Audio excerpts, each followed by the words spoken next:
ವಚನ ಸತ್ಯ ವಚನ, ಭೂಮಿಗೆ ಬಂದ ವಚನ. ವಚನ ಸತ್ಯ ವಚನ, ಭೂಮಿಗೆ ಬಂದ ವಚನ.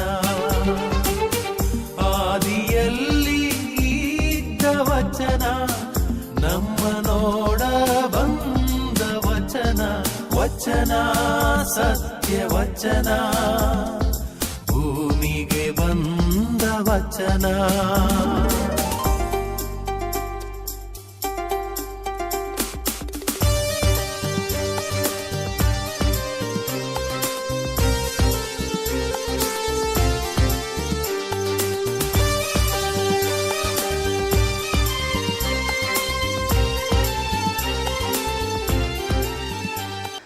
ಪಿತನ ಸುತನ ಮತ್ತು ಪವಿತ್ರ ಆತ್ಮನ ನಾಮದಲ್ಲಿ ಆಮೆನ್.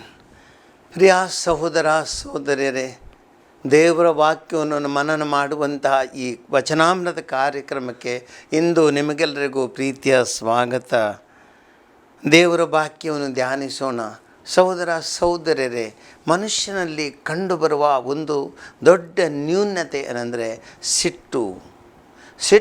ಸಿಡುಕಿನಿಂದಾಗಿ ಎಷ್ಟೋ ಕುಟುಂಬಗಳು ಹಾಳಾಗಿ ಹೋಗಿವೆ. ಸಿಟ್ಟಿನಿಂದಾಗಿ ಎಷ್ಟೋ ಮನುಷ್ಯರ ಜೀವನದಲ್ಲಿ ಇದ್ದದನ್ನು ಕಳೆದುಕೊಂಡಿದ್ದಾರೆ. ಮನಸ್ಸಿನ ನೆಮ್ಮದಿಯನ್ನು ಕಳ್ಕೊಳ್ತಾರೆ, ಆರೋಗ್ಯವನ್ನು ಕಳ್ಕೊಳ್ತಾರೆ.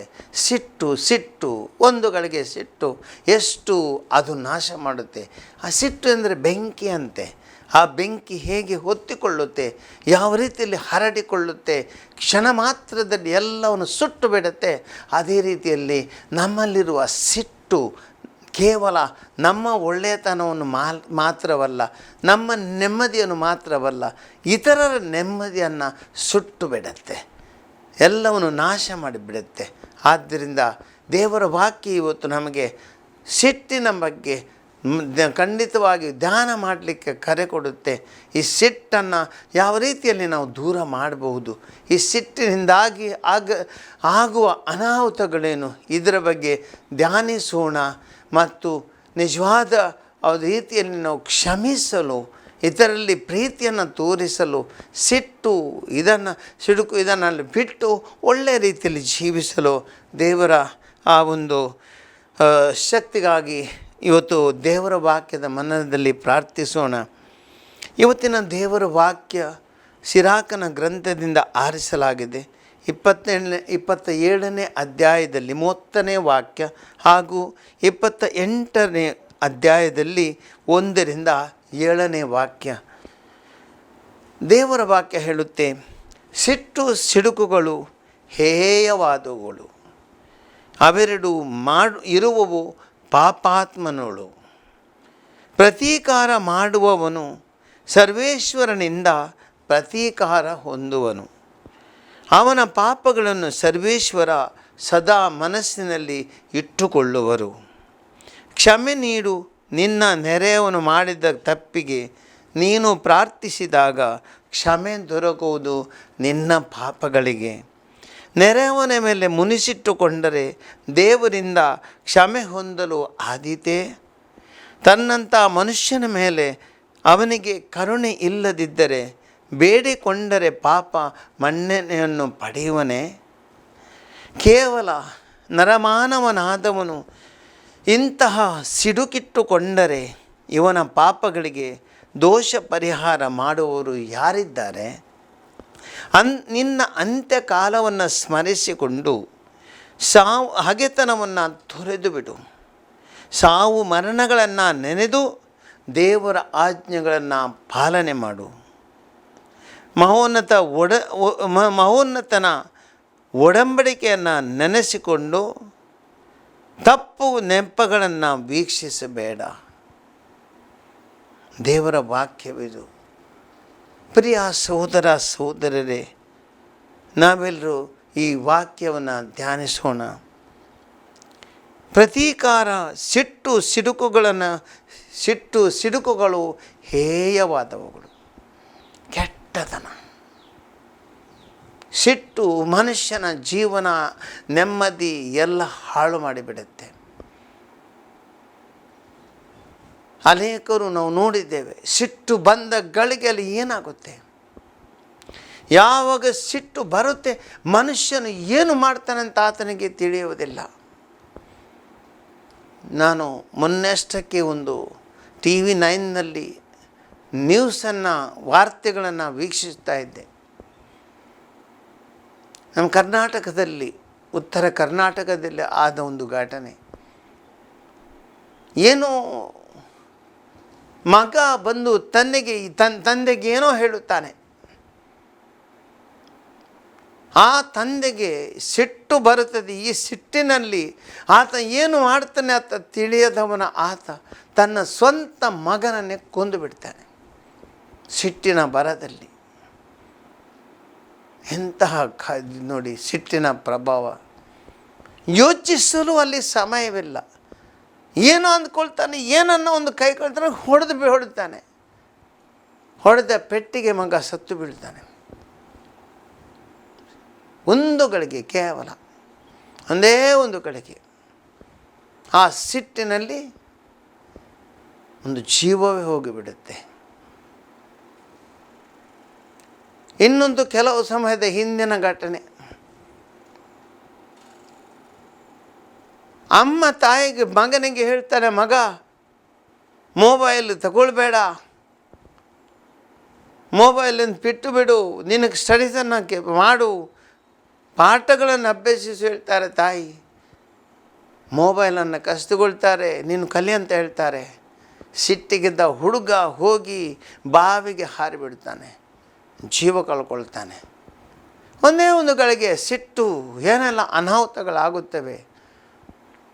ಸಹೋದರ ಸಹೋದರರೇ, ಇದೇ ದೇವರ ವಾಕ್ಯ ಹೇಳುತ್ತೆ, ಸಿಟ್ಟಿನ ಭರದಲ್ಲಿ ಆಗುವಂಥ ಕೆಟ್ಟತನಗಳು, ಅಪಾಯಗಳು ಅಥವಾ ಅವಘಡಗಳು, ಅನಾಹುತಗಳು ಅದೆಷ್ಟು.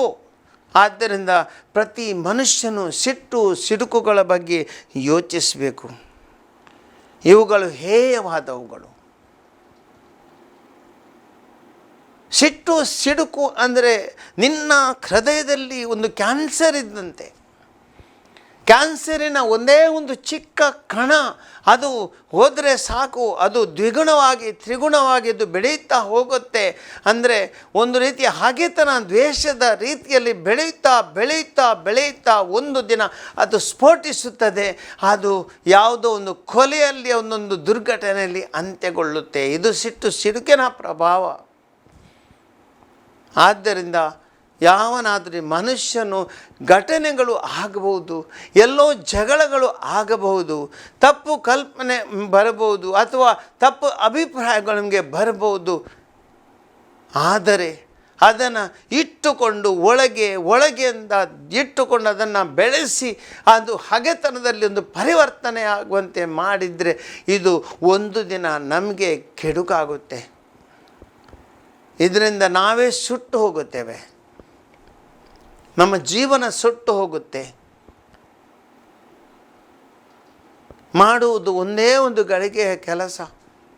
ಆದರೆ ಸಹೋದರ ಸಹೋದರರೇ, ಒಂದು ಘಟನೆ ಪುನಃ ಒಂದು ನೆನಪಿಸ್ತಿದ್ದೇನೆ ಮೊನ್ನೆ ಟಿವಿಯಲ್ಲಿ. ಆ ಒಂದು ಪುಣ್ಯಾತ್ಮ ಕೋಪದ ಭರದಲ್ಲಿ ಆ ಒಂದು ಹೆಂಡತಿಯನ್ನು ಸಾಯಿಸಿಬಿಟ್ಟ. ಒಂದೇ ಒಂದು ಕೋಪದ ಭರದಲ್ಲಿ ಹೆಂಡತಿನ ಹೊಡೆದು ಸಾಯಿಸಿಬಿಟ್ಟ. ಆದರೆ ಈ ಪುಣ್ಯಾತ್ಮನ ಜೀವನ ಏನಾಯಿತು? ಆತನು ಸೆರೆಮನೆಗೆ ಹೋಗಬೇಕಾಯಿತು. ಇನ್ನು ಜೀವನ ಪರ್ಯಂತ ಆ ಸೆರೆಮನೆಯಲ್ಲಿ ಇರಬೇಕವ. ಒಂದೇ ಒಂದು ಗಳಿಗೆಯ ತಪ್ಪು ಆತನ ಜೀವನ ಹೋಯಿತು, ಮನಸ್ಸಿನ ನೆಮ್ಮದಿ ಹೋಯಿತು, ಕುಟುಂಬದಿಂದ ದೂರವಾದ, ಹೆಂಡತಿನ ಕಳ್ಕೊಂಡ, ನೆಮ್ಮದಿಯನ್ನು ಕಳ್ಕೊಂಡ. ಇನ್ನು ಜೀವನ ಪರ್ಯಂತ ಆತನು ಆ ಸೆರೆಮನೆಯಲ್ಲಿ ಕೊಳೆಯಬೇಕಲ್ವೇ? ಮಾಡುವುದು ಒಂದು ಗಳಿಗೆ ಕೆಲಸ, ಅನುಭವ ಜೀವನ ಪರ್ಯಂತ. ಇದು ಸಿಟ್ಟು ಸಿಡುಕಿನ ಪ್ರಭಾವ. ಅದಕ್ಕೆ ದೇವರ ವಾಕ್ಯ ಹೇಳುತ್ತದೆ, ಸಿಟ್ಟು ಸಿಡುಕು ಇವುಗಳು ಹೇಯವಾದವುಗಳು, ಅವೆರಡು ಇರುವುದೆಲ್ಲಿ? ಪಾಪಾತ್ಮನಲ್ಲಿ ಮಾತ್ರ ಇರುತ್ತೆ. ಒಳ್ಳೆಯ ಮನುಷ್ಯನಲ್ಲಿ ಸಿಟ್ಟು ಸಿಡುಕು ಇರುವುದಿಲ್ಲ. ಪಾಪಾತ್ಮನಲ್ಲಿ ಮಾತ್ರ ಅದು ನೆಲೆಸುತ್ತದೆ, ಅಲ್ಲಿ ಬೆಳೆಯುತ್ತದೆ. ಕ್ಯಾನ್ಸರ್ ಗಡ್ಡೆ ಅಂತೆ ಒಂದು ದಿನ ನಿನ್ನನ್ನೇ ಅದು ಸಾಯಿಸುತ್ತೆ. ಯೋಚಿಸೋಣ ಸಹೋದರ ಸಹೋದರರೇ. ಮುಂದೆ ದೇವರ ವಾಕ್ಯ ಹೇಳುತ್ತೆ, ಪ್ರತೀಕಾರ ಮಾಡುವವನು ಸರ್ವೇಶ್ವರನಿಂದ ಪ್ರತೀಕಾರ ಹೊಂದುವನು. ಆತನ ಪಾಪಗಳನ್ನು ಸರ್ವೇಶ್ವರ ಸದಾ ಮನಸ್ಸಿನಲ್ಲಿ ಇಟ್ಟುಕೊಳ್ಳುವನು. ಸಹೋದರ ಸಹೋದರಿ, ಜೀವನದಲ್ಲಿ ಏನೋ ಆಗಿದೊಂದು ಘಟನೆ, ಅದಕ್ಕಾಗಿ ನಾನು ಪ್ರತೀಕಾರ ತಗೊಳ್ತೇನೆ, ಆತನಿಗೆ ಬುದ್ಧಿ ಕಲಿಸ್ತೇನೆ, ಆತನ ಜೀವನ ಪರ್ಯಂತ ನೆಮ್ಮದಿಲ್ಲಂದೆ ಮಾಡ್ತೇನೆ, ದಿನ ಒಂದು ಪ್ರಯತ್ನ ಪಡುತ್ತೀಯಾ? ನಿನಗೆ ನೆನಪಿದೆಯಾ ನೀನು ಮನುಷ್ಯ ಮನುಷ್ಯ ಸ್ವಭಾವದ ನೀನು ದೇವರ ಮುಂದೆ ಇದ್ದೀಯಾ? ನೀನು ಯಾವ ರೀತಿ ಚಿಂತನೆ ಮಾಡುತ್ತಿ ಅದೇ ರೀತಿಯಲ್ಲಿ ದೇವರು ನಿನ್ನ ಪಾಪದ ಲೆಕ್ಕವನ್ನು ಅವರ ಲೆಕ್ಕ ಪುಸ್ತಕದಲ್ಲಿ ಇಟ್ಟುಕೊಳ್ಳುತ್ತಾರೆ. ನೀನು ಮಾಡಿದ ಒಂದು ತಪ್ಪಿಗೆ ಅಷ್ಟೇ ಶಿಕ್ಷೆಯನ್ನು ಅವರಲ್ಲಿ ಬರೆಯುತ್ತಿದ್ದಾರೆ. ಯಾವಾಗ ಅದೇ ತಪ್ಪಿಗಾಗಿ ನೀನು ಕ್ಷಮೆಯನ್ನು ಕೊಡುತ್ತೀಯ, ಅಲ್ಲಿ ಕ್ಷಮೆಯನ್ನು ನಿನಗೆ ಕೊಡಲಾಗುತ್ತೆ. ಏನು ನೀನು ಮಾಡುತ್ತೀಯ ಅದೇ ಅಲ್ಲಿ ಆ ಸ್ವರ್ಗೀಯ ಪುಸ್ತಕದಲ್ಲಿ ಬರೆದಿಡಲಾಗುತ್ತೆ. ದೇವರು ಪ್ರತಿಯೊಂದು ನೀನು ಮಾಡುವಂಥ ಕೆಟ್ಟ ಕೃತ್ಯಗಳ ಲೆಕ್ಕವನ್ನು ಬರೆದಿಡುತ್ತಾರೆ. ನೀನು ತಪ್ಪಿಸಿಕೊಳ್ಳಲು ಸಾಧ್ಯವಿಲ್ಲ. ಈ ಲೋಕದಲ್ಲಿ ಎಷ್ಟು ಕೆಟ್ಟತನ ಮಾಡುತ್ತೀಯ, ಎಷ್ಟು ಪ್ರತೀಕಾರ ತಗೊಳ್ತಾ ಹೋಗ್ತೀಯ, ಅಷ್ಟೇ ಪ್ರತೀಕಾರ ದೇವರು ನಿನ್ನ ಮೇಲೆ ತಗೊಳ್ತಿದ್ದಾರೆ. ದೇವರು ಒಳ್ಳೆಯವರು. ಆದರೆ ಯಾವ ಮನುಷ್ಯ ತನ್ನ ಜೀವನದಲ್ಲಿ ಮಾಡುವ ತಪ್ಪುಗಳನ್ನು ಒಪ್ಪಿಕೊಳ್ಳುತ್ತಾನೆ, ಆತನು ಕ್ಷಮೆಯನ್ನು ಬೇಡ್ತಾನೆ, ದೇವರು ಕ್ಷಮೆಯು ಆತನಿಗೆ ಧಾರಾಳ. ಯಾವನು ಕೋಪ ಇಲ್ಲವುಗಳನ್ನು ಇಟ್ಟುಕೊಳ್ಳುವುದಿಲ್ಲ, ಸಿಡುಕು ಯಾವನು ಪ್ರತೀಕಾರ ಮಾಡುವುದಿಲ್ಲ, ದೇವರು ಯಾವತ್ತೂ ಅವನ ಮೇಲೆ ಪ್ರತೀಕಾರ ತೆಗೆದುಕೊಳ್ಳುವುದಿಲ್ಲ. ದೇವರು ಆತನನ್ನು ದ್ವೇಷಿಸಲ್ಲ. ಆದರೆ ಯಾವ ಆತ್ಮನು ದ್ವೇಷಿಸ್ತಾನೆ, ಪ್ರತೀಕಾರವನ್ನು ತಗೊಳ್ತಾನೆ, ಆತನ ಬಗ್ಗೆ ಖಂಡಿತ ದೇವರು ಪ್ರತೀಕಾರ ತಗೊಳ್ತಾರೆ. ಯಾಕೆಂದರೆ ಏನು ನೀನು ಮಾಡ್ತೀಯ ಅದಕ್ಕೆ ತಕ್ಕ ಫಲ ನೀನು ಉಣಲೇಬೇಕು.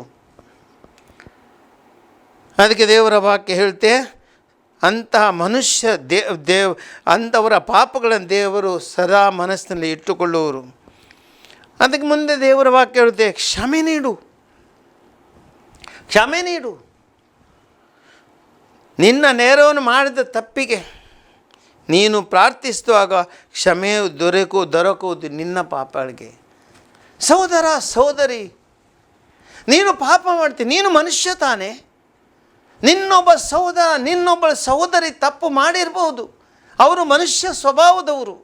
ಆದರೆ ಅವರು ಮಾಡಿದ ಒಂದು ತಪ್ಪಿಗೆ ನಿನಗೆ ಕ್ಷಮೆಯನ್ನು ನೀಡಲಿಕ್ಕೆ ಸಾಧ್ಯವಿಲ್ಲವೆಂದಾದರೆ ಆ ತಪ್ಪಿಗೆ ನೀನು ಅದು ಕೋಪ ಇಟ್ಟುಕೊಂಡು ಅದಕ್ಕೆ ಪ್ರತೀಕಾರ ಸಾಧಿಸ್ತಿದ್ದೆ ಎಂದಾದರೆ ದೇವರಲ್ಲಿ ನೀನು ಹೋಗಿ ನೀನು ಮಾಡಿದ ತಪ್ಪುಗಳಿಗೆ ದೇವಾ ನನ್ನನ್ನು ಕ್ಷಮಿಸು, ತಪ್ಪು ಮಾಡಿದೆ ಎಂದುಕೊಳ್ಳುವಾಗ ದೇವರು ನನ್ನ ಕ್ಷಮಿಸುವರೇ? ಖಂಡಿತ ಸಾಧ್ಯವಿಲ್ಲ. ಯಾವಾಗ ನೀನು ನಿನ್ನ ಸಹೋದರನ ಕ್ಷಮಿಸುವುದಿಲ್ಲ, ದೇವರು ನಿನ್ನನ್ನು ಕ್ಷಮಿಸುವುದಿಲ್ಲ. ಯಾವ ಮುಖದಲ್ಲಿ ನೀನು ದೇವರ ಬಳಿ ಹೋಗಿ ನಿನ್ನ ಪಾಪಕ್ಕೆ ಕ್ಷಮೆ ಬೇಡುವುದು? ನೀನು ಕ್ಷಮಿಸುವುದಿಲ್ಲವೆಂದಾದರೆ ನೀನು ಯಾವ ರೀತಿಯಲ್ಲಿ ಕ್ಷಮೆಯನ್ನು ಕೇಳ್ತೀಯ? ಸಾಧ್ಯನೇ ಇಲ್ಲ. ನೀನು ಇತರರಿಗೆ ಕೊಡೋದು ನಿನಗೆ ನಿನಗೆ ದೇವರು ಕೊಡಲ್ಲ. ಯೇಸು ಕ್ರಿಸ್ತರು ಹೇಳಿದ ಸಾಮರ್ಥ್ಯ ನಮಗೆ ನೆನಪಿದೆ. ಆ ಒಬ್ಬ ಸೇವಕನು ಕೋಟಿಗಟ್ಟಲೆ ತನ್ನ ಧನಿಕನಿಗೆ ನೀಡಬೇಕಾಗಿತ್ತು, ಆದರೂ ಆತನಲ್ಲಿ ಕರುಣೆ ಇತ್ತು. ಎಲ್ಲ ರೀತಿಯ ಆ ಋಣವನ್ನು ಅವರು ಕ್ಷಮಿಸಿದರು. ಆದರೆ ಈ ಪಾಪಿ ಹೋಗಿ ಇಷ್ಟು ಕೋಟಿಗಟ್ಟಲೆ ಈ ಒಂದು ಸಾಲವನ್ನು ಅವರು ಮಾಫಿ ಮಾಡಿದ್ದಾರೆ. ಈ ತನ್ನ ಒಬ್ಬ ಸಹಪಾಠಿಯಲ್ಲಿ ಹೋಗಿ 100 ರೂಪಾಯಿಗಾಗಿ ಕ್ಷಮಿಸದೆ ಆತನನ್ನು ಕೋಣೆಯಲ್ಲಿ ಕೂಡಿ ಹಾಕಿ ಆತನಿಗೆ ಶಿಕ್ಷೆ ನೀಡಿದವನಿಗೆ ದೇವರು ಏನು ಮಾಡ್ತಾರೆ? ಈತನನ್ನು ಕಠಿಣವಾಗಿ ಶಿಕ್ಷಿಸ್ತಾರೆ. ನಾವು ಕ್ಷಮೆ ನೀಡುವುದಿಲ್ಲ ಅಂದರೆ ಖಂಡಿತ ದೇವರು ನಮಗೆ ಕ್ಷಮೆ ನೀಡುವುದಿಲ್ಲ. ಆದ್ದರಿಂದ ನೀನು ಕ್ಷಮಿಸು. ನೆರೆಯವರ ಮೇಲೆ ಮುನಿಸಿಟ್ಟುಕೊಂಡರೆ ದೇವರ ಕ್ಷಮೆ ಹೊಂದಲು ಆದೀತೆ. ದಿನಾಪ್ರತಿ ನೀನು ನೆರೆಯವನ ಮೇಲೆ ನೀನು ಕೋಪ ಇಟ್ಟುಕೊಂಡಿದ್ದೀಯಾ, ಮುನಿಸಿಕೊಂಡಿದ್ಯಾ, ನೀನು ದೇವರ ಮುಂದೆ ಹೋದರೆ ದೇವರು ನಿನ್ನ ಮೇಲೆ ಮುನಿಸಿಕೊಳ್ತಾನೆ ಅಂತ ನೆನಪಿಟ್ಟುಕೋ. ದೇವರ ಕರುಣೆ ನಿನಗೆ ಸಿಗಲ್ಲ. ನೀನು ಇತರನ್ನು ಹೀಗೆ ನೋಡ್ತೀಂದಾದರೆ ನಿನ್ನ ಮೇಲೆ ದೇವರು ಹಾಗೆ ನೋಡ್ತಾರೆ. ದೇವರು ನಿನಗೆ ಸ್ಮೈಲ್ ಕೊಡಲ್ಲ. ನೀನು ಪ್ರೀತಿಯನ್ನು ಪಡೆಯಬೇಕಂದಾದರೆ ನೀನು ಪ್ರೀತಿಯನ್ನು ಕೊಡಬೇಕು. ತನ್ನಂಥ ಮನುಷ್ಯನ ಮೇಲೆ ಅವನಿಗೆ ಕರುಣೆ ಇಲ್ಲದಿದ್ದರೆ ಬೇಡಿಕೊಂಡರೆ ಪಾಪ ಮನ್ನಣೆ ಪಡೆಯುವವನೇ. ಯಾರೋ ಸಹೋದರ ನಿನ್ನ ಬಗ್ಗೆ ಪಾಪ ಮಾಡಿದಿರ್ಬೋದು, ನಿನ್ನ ವಿರುದ್ಧ ಪಾಪ ಮಾಡಿರ್ಬೋದು. ಮನುಷ್ಯ ತಾನೇ, ನೀನು ಯಾರು? ನೀನು ರಕ್ತ ಮಾಂಸ ಇದ್ದ ಮನುಷ್ಯ ತಾನೇ. ನಿನ್ನ ಸ್ವಭಾವ ಅವನ ಸ್ವಭಾವದ್ದು ತಾನೇ. ಅವನು ತಪ್ಪು, ನೀನು ತಪ್ಪು ಮಾಡುವುದಿಲ್ಲವೇ? ನಿನ್ನ ಪಾಪಕ್ಕೆ ಕ್ಷಮೆ ಬೇಕು, ಆತನಿಗೆ ಕ್ಷಮೆ ಬೇಡವೇ? ಆತನು ತಪ್ಪು ಮಾಡ್ತಾನೆ, ಆದರೆ ಅವನಿಗೆ ಕ್ಷಮೆ ನೀಡಲಿಕ್ಕೆ ನಿನ್ನಿಂದ ಸಾಧ್ಯವಾಗದಿದ್ದರೆ ನೀನು ತಪ್ಪು ಒಳಗೆ ನಿನಗೆ ದೇವರು ಹೇಗೆ ಕ್ಷಮೆ ನೀಡಲು ಸಾಧ್ಯ?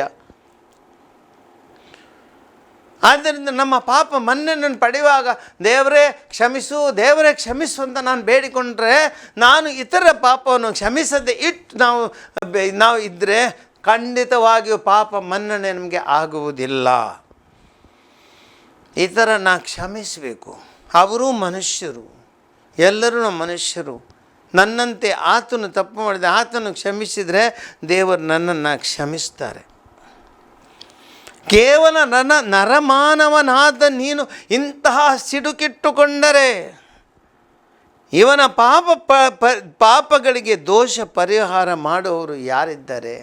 ಮನುಷ್ಯ ನೀನು, ರಕ್ತ ಮಾಂಸದ ಮನುಷ್ಯ. ಇವತ್ತಿದ್ದೀಯಾ, ನಾಳೆ ಇಲ್ಲ. ನೀನು ಇವತ್ತು ಬದುಕಿದ್ದೀಯಾ, ನಾಳೆ ನೀನು ಸಾಯಬಹುದು. ಇವತ್ತು ಗಟ್ಟಿಮುಟ್ಟಾಗಿದೆ, ನಾಳೆ ನೀನು ಬಹುಶಃ ಸಮಾಧಿಯಲ್ಲಿರ್ಬೋದು. ಇಂಥ ರೀತಿಯ ಮನುಷ್ಯ ನೀನು. ಆದರೆ ಇಂಥ ನರಮಾನವದ ನೀನು ಇಂಥ ಸಿಡುಕಿಟ್ಟುಕೊಂಡ್ರೆ ನಿನ್ನ ಪಾಪಗಳಿಗೆ ದೋಷ ಪರಿಹಾರ ಮಾಡೋರು ಯಾರಿದ್ದಾರೆ? ಖಂಡಿತ ಸಾಧ್ಯವಿಲ್ಲ. ಯಾರ ಮೇಲೆ ಪ್ರತೀಕಾರ ಇಟ್ಟುಕೊಳ್ಬೇಡ, ಯಾರ ಮೇಲೆ ಸಿಡುಕು ಮಾಡಬೇಡ. ಕ್ಷಮಿಸು, ಕ್ಷಮಿಸು. ನಿನಗೂ ಕ್ಷಮೆ ಬೇಕು. ಪ್ರೀತಿಸು, ನಿನಗೂ ಪ್ರೀತಿ ಬೇಕು. ಖಂಡಿತ ನಿನಗೂ ಪ್ರೀತಿ ಬೇಕು. ನೀನು ಮನುಷ್ಯ, ಆತನು ಮನುಷ್ಯ. ನಾವು ಭಿನ್ನರಲ್ಲ, ಎಲ್ಲರೂ ಪಾಪಿಗಳು ನಾವು. ಆದ್ದರಿಂದ ಕ್ಷಮಿಸು. ನಿನ್ನ ಅಂತ್ಯಕಾಲವನ್ನು ಸ್ಮರಿಸಿಕೊಂಡು ಅಗೆತನವನ್ನು ತೊರೆದು ಬಿಡು. ದೇವರ ವಾಕ್ಯ ಹೇಳ್ತದೆ. ಸಹೋದರ ಸಹೋದರರೇ, ನಿನ್ನ ಅಂತ್ಯಕಾಲವನ್ನು ಸ್ಮರಿಸಿಕೊಂಡು ಹಾಗೆತನ ಬಿಟ್ಟು ಬಿಡು. ಏನು ನಮ್ಮ ಅಂತ್ಯಕಾಲ? ಇವತ್ತು ನಾವು ಗಟ್ಟಿಮುಟ್ಟಾಗಿದ್ದೇವೆ, ದೇಹ ಗಟ್ಟಿಮುಟ್ಟಾಗಿದೆ. ಇವತ್ತು ನಾವು ಯಾರು ತಪ್ಪು ಮಾಡಿದರೆ ಅವರಿಗೆ ಬುದ್ಧಿ ಕಲಿಸ್ತೇವೆ. ಒಬ್ಬನು ತಪ್ಪು ಮಾಡಿದಂದಾದರೆ ನಾವು ಕೋರ್ಟಿಗೆ ಹೋಗ್ತೀವಿ, ಪೊಲೀಸ್ ಸ್ಟೇಷನಿಗೆ ಹೋಗ್ತೀವಿ, ಕಂಪ್ಲೇಂಟ್ ಕೊಡ್ತೀವಿ. ವರ್ಷಗಟ್ಟಲೆ ಕೋರ್ಟಿನಲ್ಲಿ ವ್ಯಾಜ್ಯಗಳನ್ನು ಮಾಡ್ತೀವಿ.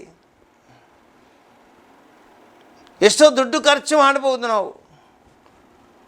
ವರ್ಷಗಟ್ಟಲೆ ಇಂಥ ವ್ಯಾಜ್ಯಗಳನ್ನು ಮಾಡ್ತಾ ನಾವು ಹೋರಾಡಿಕೊಂಡಿರ್ಬೋದು. ಆದರೆ ಸಹೋದರ ಸಹೋದರಿ, ನೆನಪಿಡು, ನೀನು ಮನುಷ್ಯ.